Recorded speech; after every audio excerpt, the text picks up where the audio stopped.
할렐루야.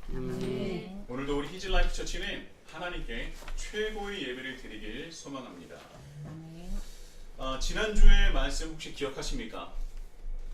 뭐 일주일 지나면 당연히 사라지겠죠. 네. 저도 늘 그랬습니다. 제가 늘 설교를 할 때 지난주에 나눴었던 은혜를 다시 되새김질하는 것은요, 여러분 다 잊어먹었죠? 이런 것이 아니라 저 또한 그 말씀이 제 마음판에 새겨져 있는지를, 또한 그 마음판에 더욱 새겨지기를 원하는 바람에서 그 은혜를 다시 한번 나누는 것입니다. 지난주에 우리는 먼저 주신 은혜와 나중 은혜, 나중에 주신 그 은혜에 대해서 나누었습니다. 하나님의 은혜는요, 단 한 가지도 버릴 수도 없고요, 버려서도 안 되고 절대로 사라지지 않습니다.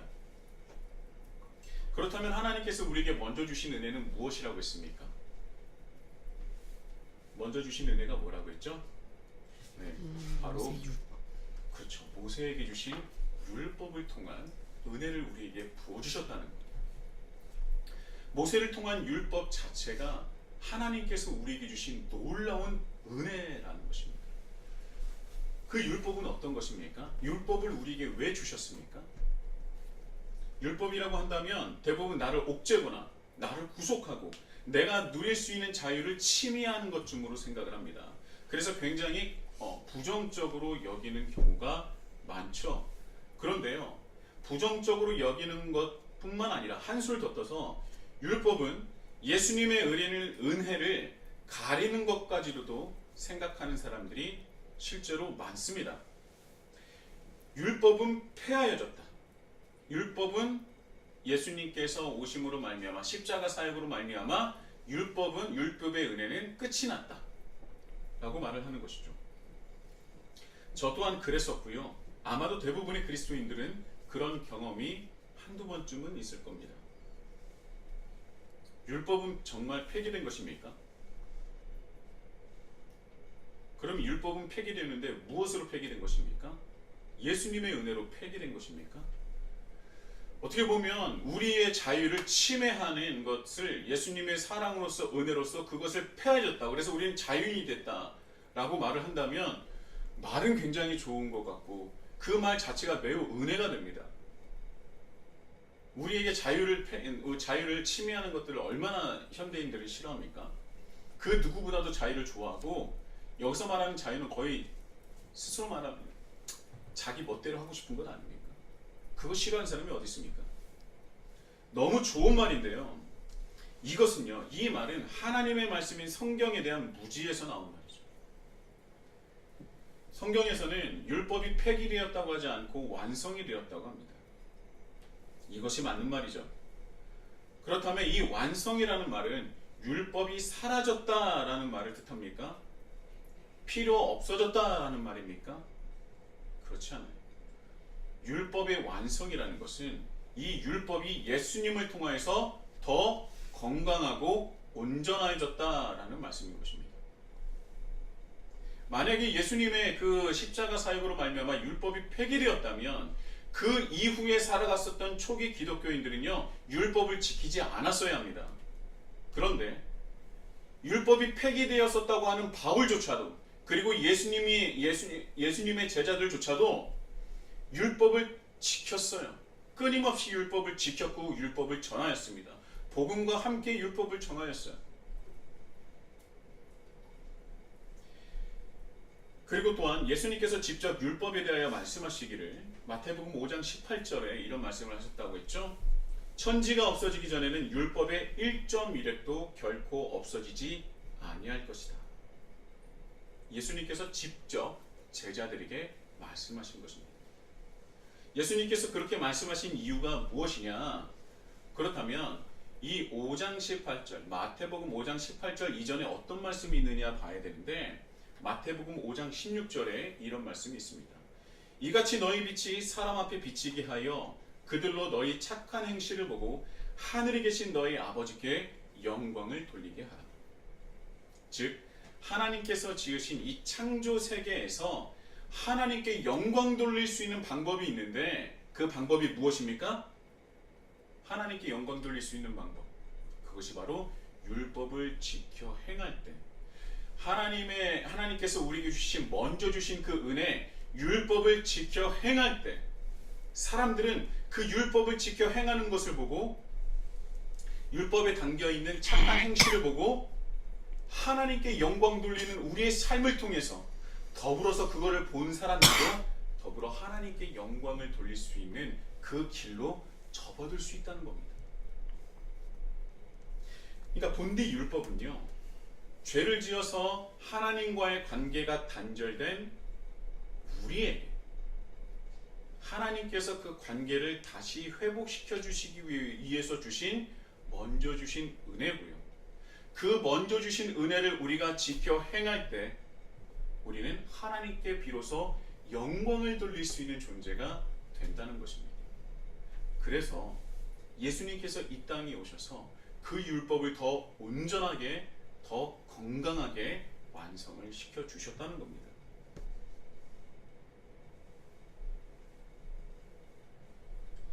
그런데요, 엄밀히 말하면 하나님과의 관계를 회복하기 위해서 인간이 무언가 먼저 하나님을 찾은 것이 아닙니다. 인간이 요구하지 않았어요.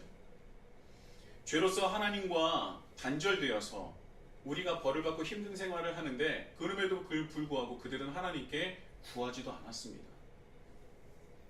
그래서 처참한 그 노예 생활을 할 수밖에 없었던 것이죠. 그런데 하나님께서 먼저 찾아오셔서 우리에게 우리가 스스로 끊었었던 그 관계를 하나님께서 다시 전적인 은혜로서 율법을 통하여 관계를 회복하시고 우리를 하나님의 백성으로 다시 삼아주신 것이죠.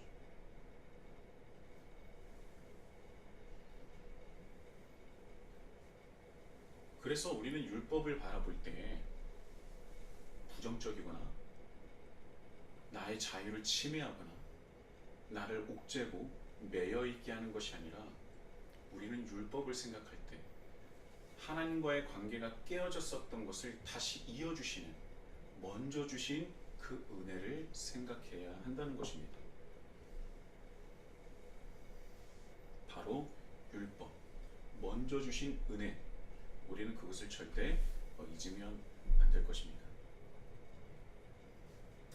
그래서 요한복음 1장 16절에 선포된 은혜 위의 은혜는요, 먼저 주신 율법의 은혜와 나중 은혜이자 은혜의 완성인 예수 그리스도의 은혜, 이 모든 은혜를 우리에게 주셨다라는 그 말씀을 선포하고 있는 것입니다.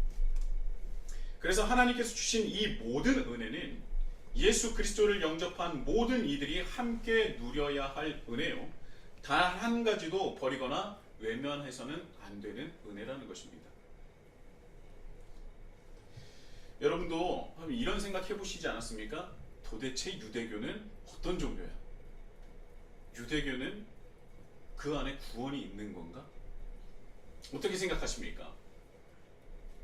유대교는 여러분들에게 어떤 의미로 다가오십니까? 예수님은 유대교에서 나와서 기독교를 새롭게 만들어라 라고 말씀하셨습니까? 아니요. 그렇지 않았어요. 초기 기독교는요, 유대교에서 분리되지도 않았었고요. 그리고 분리되어서도 안 된다고 생각했었고 분리되고 싶어 하지도 않았습니다.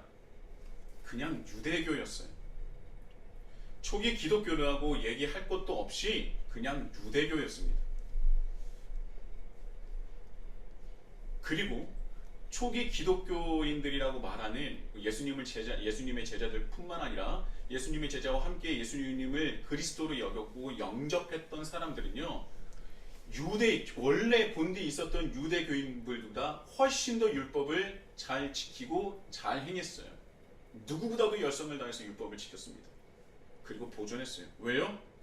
그것이 하나님께 영광을 돌릴 수 있는 길이었다는 것을 알았기 때문에 초기 기독교는 유대교와 분리되지도 않았었고 그 유대교 안에서조차 다른 유대인들보다도 훨씬 더 율법에 더욱더 그 본질을 살려서 지키려고 노력을 했었다는 것입니다. 그래서 초기 기독교인들에게 유대인들이 큰 영향을 받은 거예요. 누구보다도 율법을 잘 지켜 행하고 착한 행실로서 그들의 누구의 어떤 사람들보다 본이 되었기 때문에 예수님의 제자들이 말씀을 전할 때 수많은 유대인들이 그 말에 영향을 받아 예수님을 그리스도로 영접하는 놀라운 역사가 일어나게 되는 것입니다. 말뿐인 바리새인들이나 사두개인들, 수많은 종교 지도자들도 말은 하지만 그 삶이 연결되지 않았기 때문에 오히려 그들보다 예수님의 제자들, 초기 기독교인들에게 귀를 기울였다는 것이죠. 앞서 보이는 바리새인들이나 종교 지도자들이나 제사장들이나 레위인들이나 율법 학사들이나 서기관들이나 이런 사람들이 말뿐인 신앙이 아니라 실체적인 신앙으로 율법을 지켜 행하는 이들을 보면서 그것을 통하여 하나님께 영광 돌리는 초기 기독교인들을 보면서 누구보다도 하나님의 율법을 실천하는 그들을 보면서 기독교의 초기 기독교 사람들에게 귀를 기울일 수밖에 없었던 것입니다. 그래서 예수님을 믿고 세례를 받는 이들이 날로 더해졌다. 이것은 그 안에 이 모든 것들이 다 포함되어 있는 거예요. 그래서 유대교는요, 예수당이라고 불렸었던 이들이 세력이 날로 커지면서 긴장할 수밖에 없었습니다. 그리고 더 나아가서 예수님을 메시아로 인정하는 초기 기독교인들을 받아들일 수 없었던 유대교 지도자들이 초기 기독교인들을 박해하면서 유대교 밖으로 쫓아낸 거예요. 어쩔 수 없이 쫓아내니까 쫓아난 겁니다. 원래 기독교와 유대교는 다르지 않았어요. 예수님을 메시아로 인정하지 못하죠. 왜냐? 자신들이 예수님을 죽였잖아요. 그러니까 메시아로서 인정을 할 수 없었던 것이고, 초기의 유대교와 함께 예배를 지속적으로 드렸음에도 불구하고 그들이 세력이 점점 커지고 무시할 수 없게 되자 그들을 유대교 밖으로 쫓아낸 것입니다. 그래서 어쩔 수 없이 분리가 된 거예요. 제가 유대교와 기독교가 본래 하나였다는 것을 굳이 말씀을 드리는 이유는, 많은 분들이 율법은 유대교의 산물, 유대교의 것이라고 생각을 하기 때문입니다. 유대교가 예수님을 그리스도로 인정하지 않았기 때문에 지금은 결이 달라졌지만, 초대 기독교는 원래 유대교 안에 있었습니다. 그냥 유대교였어요. 더 나아가서 예수님께서도 새로운 종교, 새로운 기독교를, 나를 그리스도라 여기는 사람들끼리 나가서 또 다른 종교를, 유대교와 분리된 종교를 만들어라 라고 말씀하신 적이 전혀 없습니다. 우리가 그것을 기독교로 분리했던 것이지, 제자들 또한 자신들도 유대교라고 생각을 했었던 것이죠.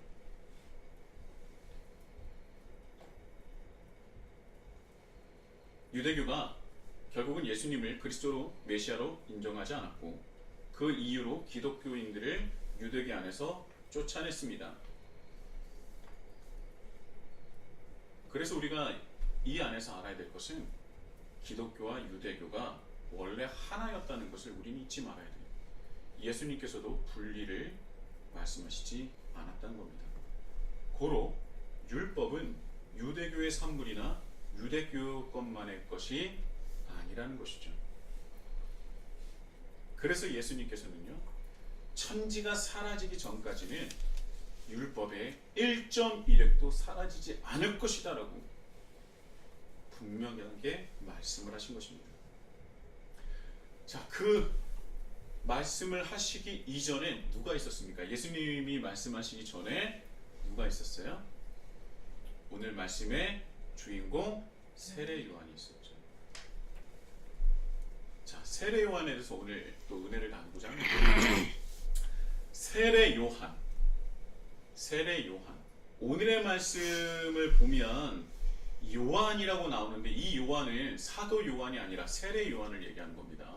헷갈릴 수 있어요. 사도 요한이 아니라 세례 요한을 말하는데요. 세례 요한은요, 구약의 마지막 선지자로 불리는 사람입니다. 신약에 기록되어 있지만 구약의 마지막 선지자로 우리가 알고 있는 사람이 바로 세례 요한이에요. 왜냐하면 선지자가 어디서로부터 끝납니까?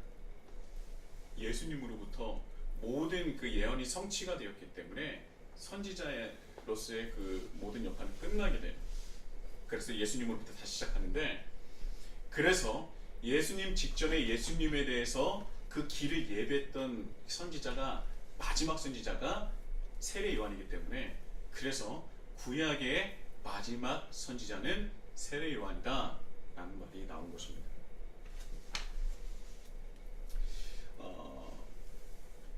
세례 요한은요, 광야에 외치는 소리로 회개할 것을 촉구하는 세례 요한의 그 메시지는 그 당시 유대인들에게는 엄청난 파장을 일으켰습니다.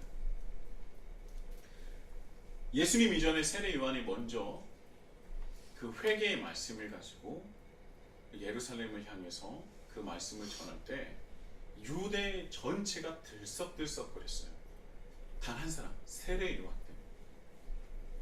세례 요한의 말씀을 듣고 회개하여 요한에게 세례를 받는 사람들이 점점 많아졌습니다. 자, 세례 요한도 마찬가지. 세례 요한이 그 회개를 촉구하며 유대 땅을 들썩들썩하게 한 그 유대교 밖에서 잠시만 죄송합니다. 세례 요한이 회개를 촉구하며 유대 땅을 들썩들썩거리게 했었는데, 세례 요한이 했었던 사역은 유대교 안에서 한 겁니까? 유대교 밖에서 한 겁니까? 이것 또한 유대교 안에서 한 거예요. 유대교 안에서 한 겁니다. 예수님의 길을 예비한 선지자 세례 요한은 유대교 밖에서 활동한 것이 아니라 유대교 한복판에서 예루살렘을 향해서 회개의 말씀을 전했고, 세례 요한이 진행했었던 운동을 간단하게 영적 회개 각성 운동이라고 얘기를 합니다. 회개를 각성하라는 거예요. 그 운동을 벌였습니다. 너 회개하라는 겁니다.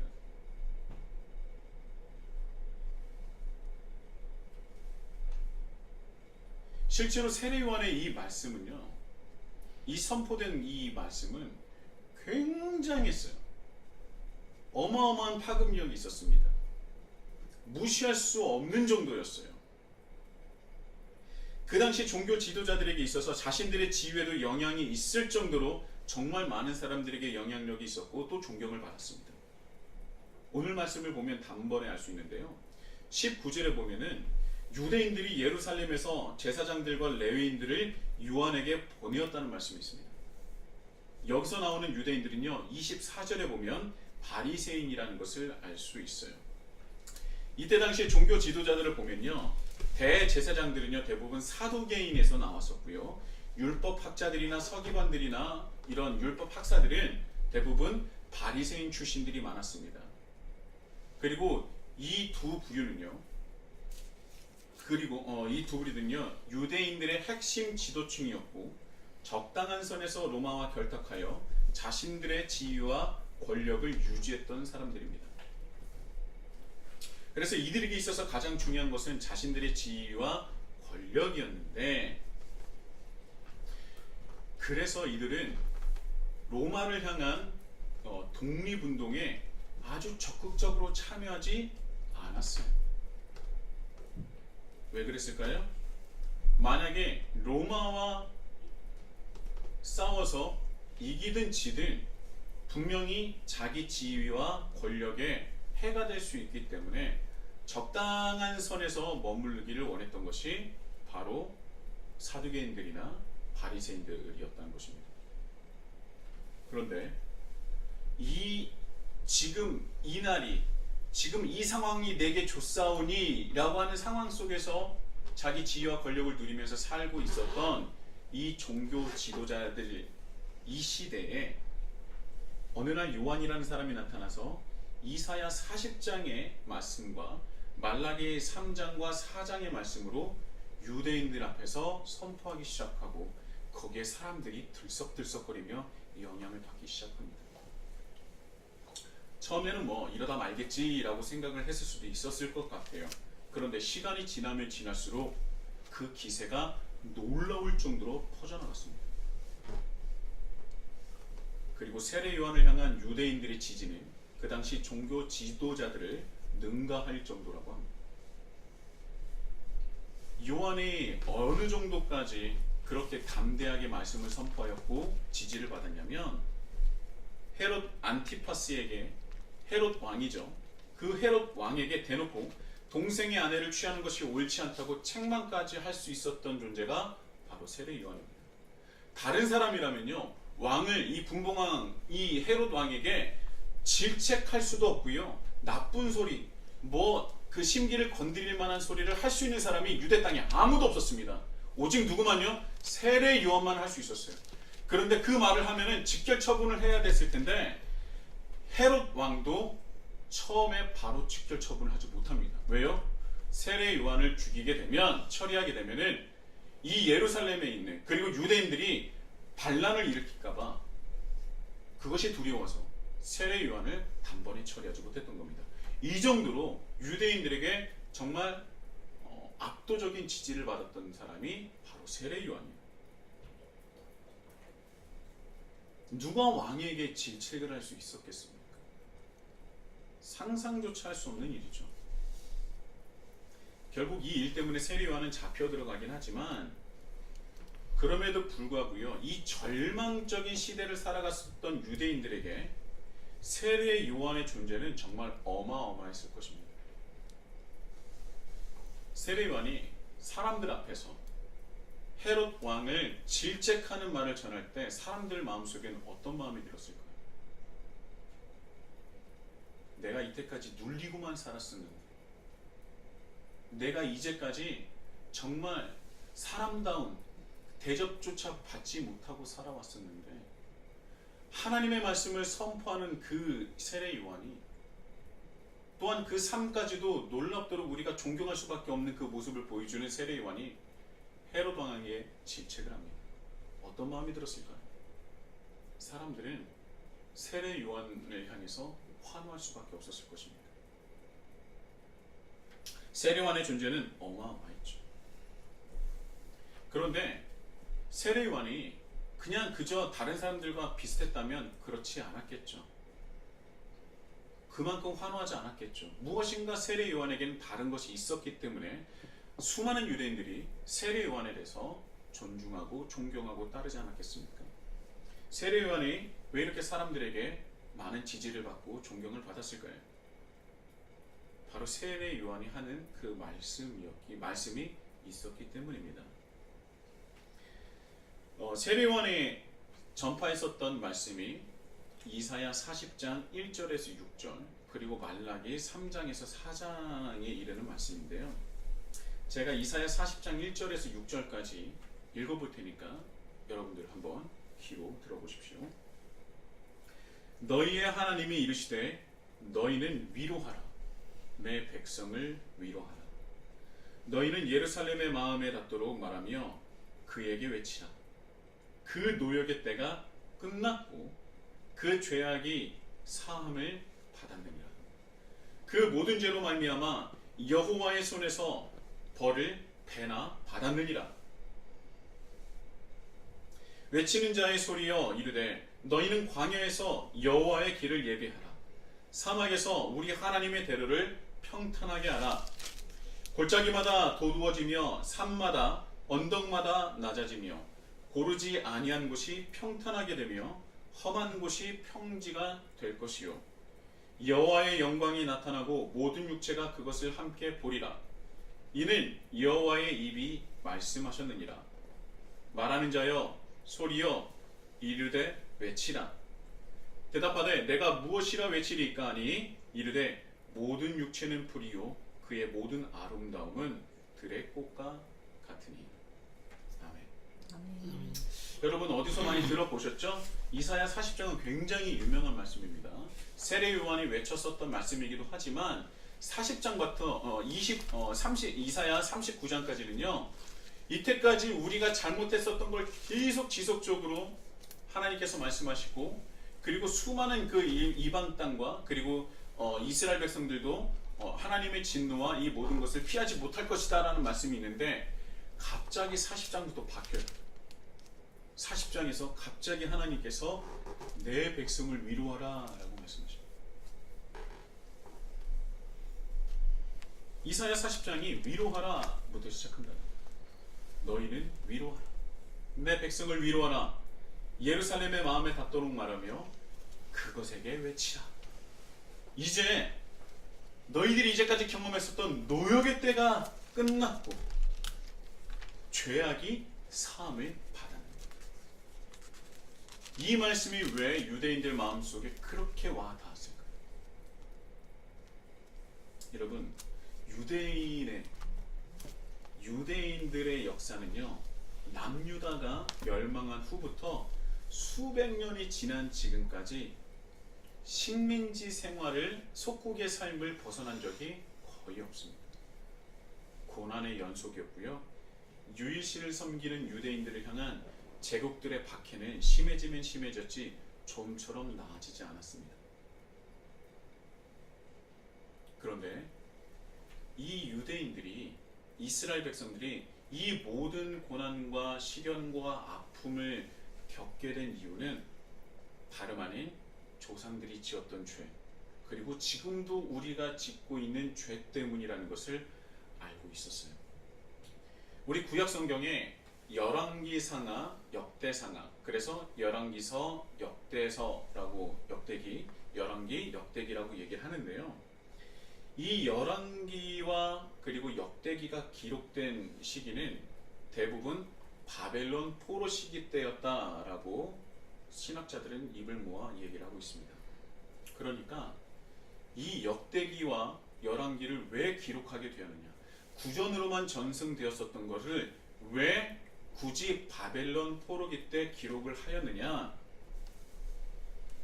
이들이 스스로 돌아봤을 때 내가 하나님께 택함받은 족속이요, 우리는 하나님께서 친히 우리를 사랑하시고 우리를 찾아오셨던 민족인데 우리가 이렇게 된 이유는 우리가 하나님의 말씀을 잘 듣지 않고 하나님의 법을 따르지 않았기 때문이에요. 그리고 그것을 통회하면서 회개하면서 우리가 다시는 이런 죄를 짓지 않아야겠다, 그 통전하는 마음으로 기록했던 것이 바로 열왕기와 역대기인 것입니다. 그들이 열왕기와 역대기를 기록하면서 어떤 마음으로 그것을 기록했겠습니까? 자신의 정체성을 잃지 않기 위해서도 있지만, 우리가 하나님께 선택받은 민족임에도 불구하고 이런 고난을 받는 것인가? 왜 이런 처지에 우리가 이르게 된 것인가? 그래, 우리가 율법을 지키지 않고 하나님만을 섬기지 않았기 때문에 그렇고, 그것을 뼈저리게 느낀 거예요. 그런데 수백 년이 지난 이후에 로마의 지배를 받고 있었던 세례 요한의 이 시기에도 아직도 여전히 하나님 나라가 회복되지 않은 것을 보고 이들은 처절한 패배감에 쌓여 있었고, 아직도 죄를 지을 수 있었고, 아직도 죄를 지었고, 그리고 그 죄가 용서받지 못했구나. 그래서 우리는 로마의 속국으로서 식민지로서 살아갈 수밖에 없구나. 이런 패배감과 좌절감에 빠져 있었던 그들이었어요. 우리는 여전히 아직도 실패자요, 패배자구나. 우리는 그래서 그런 모습으로 살아갈 수밖에 없구나. 그런 마음으로 살아갔던 사람들이 바로 2000년 전 세례 요한 때의 유대 백성이었습니다.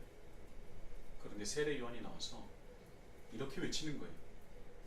여러분, 이제 노역의 때가 끝났습니다. 우리의 죄악이 사함을 받았습니다. 우리가 지었던 모든 죄, 여호와의 손에서 벌을 이미 배나 받았습니다. 이제는 우리가 하나님의 은혜로 죄를 용서받았으니 오히려 이제는 광야에서 여호와의 길을 예비할 때입니다. 사막과 같은 이 시기에 하나님의 대로를 평탄케 해야 됩니다. 골짜기는 채워야 되고 산과 언덕은 낮아지게 해야 합니다. 모든 험한 곳을 평탄하게 해야 합니다. 이제 곧 여호와의 영광이 나타나고 모든 육체가 그것을 함께 볼 것입니다. 이것이 바로 이사야 40장 1절에서 6절까지의 말씀입니다. 이해가 되십니까? 자, 그렇다면 사람들은 생각했어요. 자, 그러면 어떻게 해야 여호와의 길을 예비하는 겁니까? 어떻게 하는 것이 이 길을 평탄하게 하는 것입니까? 산과 언덕을 낮아지게 하고 파여있던 골짜기는 채워주며 이 사막과 같은 곳을 어떻게 평탄하게 할 수 있는 것입니까? 그 내용은 어디 있느냐? 바로 말라기 3장과 4장에 있는 거예요. 말라기 말씀을 다 읽다가는 오늘 예배가 끝날 수도 있으니까 제가 간단하게 말씀을 드린다면 한마디로 여호와께 돌아오라. 마지막 날이 다가오는데 그날에는 교만한 자와 악을 행하는 자는 다 지푸라기가 될 것이다. 그날에 그들이 다 살라져서 그 뿌리와 가지를 남기지도 못할 것이다. 그러나 내 이름을 경외하는 너희에게는 공의로운 해가 떠올라서 치료하는 광선을 비추리니 너희가 나가서 외양간에 나온 송아지같이 기뻐 뛰리라. 또 너희가 기뻐 뛰는 것뿐만 아니라 너희를 이제까지 짓밟았었던 악인들을 오히려 밟을 것인데 그들이 내가 정한 날에 너희 발바닥의 밑에 있는 재와 같게 될 것이다. 자, 여기서는 무엇을 말씀하시는 거냐면 첫 번째, 여호와께 돌아오라는 거예요. 이것은 무엇을 뜻합니까? 회개하라는 겁니다. 너희들이 죄를 회개하고 돌아오는 자는 주님께서 치료하는 강선으로 모든 것을 다 회복해 주시지만 악을 행하고 교만한 자는 분명히 벌할 것이다. 말라기가 말하는 회개는요, 말라기 4장 4절에 나옵니다. 너희는 내가 호렙에서 온 이스라엘을 위하여 내 종 모세에게 명령한 법, 곧 율례와 법도를 기억하라. 이 뭐하라는 얘기예요? 하나님께서 먼저 주신 은혜, 그러니까 모세를 통하여 주신 그 은혜를 통해서 그것을 지켜 행하며 나에게 돌아오는 것이 뭐다? 그것이 바로 회개다.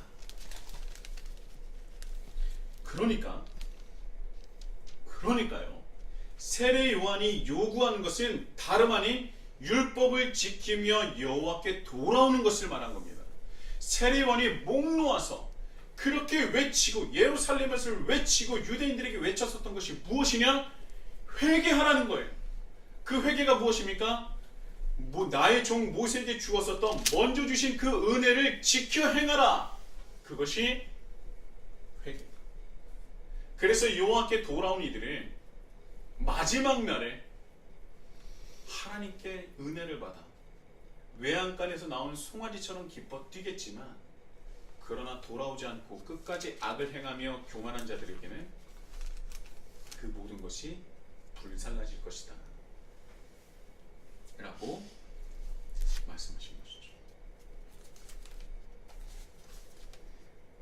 그래서 세례 요한이 얘기하는 이사야 40장에 나오는 여호와의 길을 예비하는 것, 여호와의 길을 평탄케 하는 것, 파여진 골짜기는 채우고 그리고 산과 언덕, 높아진 산과 언덕은 평탄하게 하고 여호와의 길을 예비하는 것이 무엇입니까? 바로 나의 종 모세에게 주었었던 율법을 지켜 행하는 것, 그것은 바로 회개라는 것입니다. 하나님의 말씀이 딱 연결이 되시죠? 세례 요한이 요구하고 세례 요한이 외쳤던 것은 바로 이 말씀이었던 거예요. 바벨론 포로기부터 시작된 유대인들의 그 자성, 열왕기서와 역대기서를 기록하며 피눈물을 흘리며 회개했었던 그 유대인들의 그 마음을 다시 회복하라는 것입니다. 모세에게 주었던 율법을 통하여 다시금 여호와께 돌아오라는 거예요. 그때에 하나님께서 완전한 회복을 이루어 주실 것이라는 겁니다. 그리고 세례 요한이 결정적으로 영적 회개 운동에 참여하는 이들에게 행한 것이 바로 무엇입니까? 세례 요한의 가장 유명한 게 뭐예요? 세례죠. 세례예요, 맞아요. 그래서 세례 요한이에요, 여러분. 이게 그 사도 요한과 구분하기 위해서 세례 요한이라고 부르는 것도 맞지만 그만큼 세례 요한에게 가장 대표적인 것이 무엇이냐? 세례이기 때문에 세례 요한이라고 부르는 것입니다. 영적 회개 운동에 참여하는 이들에게 세례 요한이 행했던 것이 무엇이냐? 바로 세례예요. 자, 구약에는 세례가 있었습니까? 없었습니까? 있었어요? 구약의 세례는 엄밀히 말하면 없었어요. 그러나 몸을 정결하게 하는 정결 예식은 있었습니다. 이 정결 예식은 뭐냐면 제사를 드리거나 또 내가 죄를 지었을 때 정결 의식을 제사장에게 요구받은 적이 있습니다. 그러면 그는 정결 예식에 따라서 몸을 깨끗이 해야 됐어요. 그렇다면 몸을 깨끗이 하는 것은 무엇을 뜻합니까? 나의 죄가, 나의 더러움이 씻겨져 내려간다라는 뜻을 가지고 있습니다. 그러면 우리가 알고 있는 세례와 비슷한 의미 아닙니까? 그런데 세례 요한이 말했었던 세례는 한 가지를 더 나아갑니다. 바로 죽음과 다시 태어남, 거듭남이에요. 원래 세례 요한이 행했었던 세례는 우리 장로교에서 주는 세례와 다르다는 것 아시죠? 정확하게 말하면 세례가 아니라 침례입니다. 그래서 세례 요한이 아니라 원래 침례 요한이라고 얘기를 해야 돼요. 침례라는 것은 완전히 내가 물속에 들어가는 것입니다. 이렇게 물을 떠서 성부와 성자와 성령으로 내가 세례를 주느라 이렇게 하는 것이 아니라 원래 침례는 물속에 완전히 들어가게 되는 거예요. 완전히 물속으로 들어가는 겁니다. 숨을 쉬지 못하죠. 이것은 죽음을 뜻하는 겁니다. 즉 침례를 받기 이전에 나는 죽는 거예요. 그리고 다시 침례를 통해서 변화된 새로운 나로 다시 태어나는 것입니다. 이것이 바로 거듭남이에요.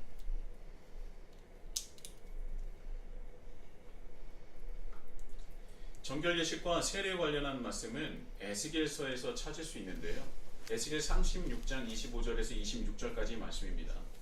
그런데 오늘 이것을 나누진 않고요. 이 분량하면은 또 시간이 많이 갈 것 같으니까 다음 주에 나누도록 하겠습니다. 다음 주에 이어서 나누겠지만 세례 요한의 사역은 세례 요한으로 끝나는 것이 아니라 바로 지금 21세기를 살아가는 우리에게도 이어져 있습니다. 여러분 세례 요한은요 그때로 끝나는 것이 아닙니다. 지금 21세기를 살아가는 그리스도인들도 바로 이 회개, 영적 회개 각성 운동에 참여를 해야 되는 겁니다. 우리는 다시 어디로 돌아가야 됩니까? 다시 여호와께로 돌아가야 됩니다. 그런데요, 여기서 재밌는 것은 2000년 전에 세례 요한의 그 선포에 반응하지 않았던 사람들이 있었습니다. 그 사람들이 누구냐? 바로 종교 지도자들이었어요. 그들은 회개 각성 운동에 참여하지 않았습니다. 여호와께 돌아가자라는 이 세례 요한의 말씀에 동의하지 않았어요. 왜요? 나는 이미 여호와를 믿고 있는데,